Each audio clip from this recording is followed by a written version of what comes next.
બેઠા હોય એક જણો ગાડી બીજી એટલે આપણે ત્યાં આગળ બધી દેખાડી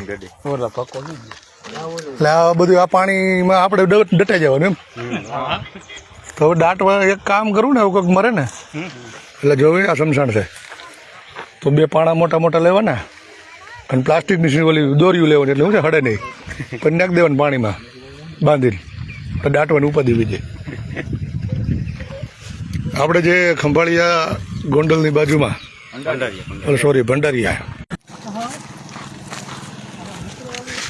આ આખો પટ્ટો દલિત સમાજના સમસાણ માટેનો છે જેમાં પ્રાંત અધિકારીએ 34 ગુઠા માપી દેવાની ઓર્ડર કરેલો પણ હવે ગામમાં આવી સારી એવી જગ્યા હોય રોડ કાંઠાની અને દલિતોને ત્યાં દાટી તો કેવું સારું લાગે નહીં ને એટલા માટે થઈ અને આ જમીન આપવામાં આવી નથી માપવાની વાત હતી 34 ગુઠા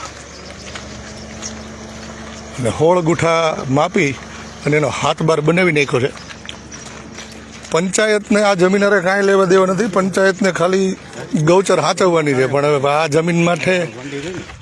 આ દલિતોને સમસાણ ન બને એટલા માટે થઈ અને ખોટી રીતે વાંધા અરજી આપવામાં આવી ને એ વાંધા અરજી પંચાયતને આપવામાં આવી નહીં કે પ્રાંતને કે આ સમસાણનો ખાડો હવે આમાં સીધા દટાઈ જવું કે શું કરવું કઈ ખબર પડતી નથી આમાં દાટેલા હતા એને જેસીબી મારીને ખાડો કરીને કાઢી લીધા બિચાડે હા આ જીવ આ બધું સમસાણ છે પણ એમ નહીં અત્યારે આ સમસાણની અંદર આ લોકો કામ કરી રહ્યા છે તો ગુજરી ગયું તો આપણે શું કરવાનું તો ક્યાં દાટવા ક્યાં જવા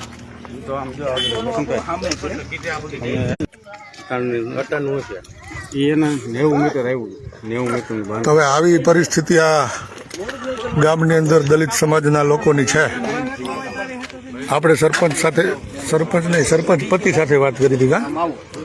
સરપંચ પતિ સાથે વાત થઈ હતી અને ત્યાર પછી મજાની વાત એક એ છે કે જે વાંધા અરજી ને એ જૂની તારીખની હતી અને એ લોકોને કોને ખબર રાતે 3 વાગે કંઈક સપનું આવ્યું છે કે વસંત ચાવડા માય ડિઝાયર ચેનલ ઉપરથી આ આહવાન કર્યું છે કે હું 21 તારીખે આવું છું 1 મહિના અગાઉની અરજીમાં એ લોકોએ લખ્યું હતું એટલે અહીંયા બધા દીર્ઘ દ્રષ્ટિવાળા લોકો પણ રહી છે કે એને અગાઉ ખબર પડી ગઈ હતી કે હું આવવાનો છું ને મેં જાહેરાત કરી છે એમ કોઈને અત્યારે તલાટી કમ મંત્રી સાહેબની મુલાકાત લઈ છે હમણાં ત્યાં જઈને પાછા મળીએ હાલો તલાટી ક્યારે આવે છે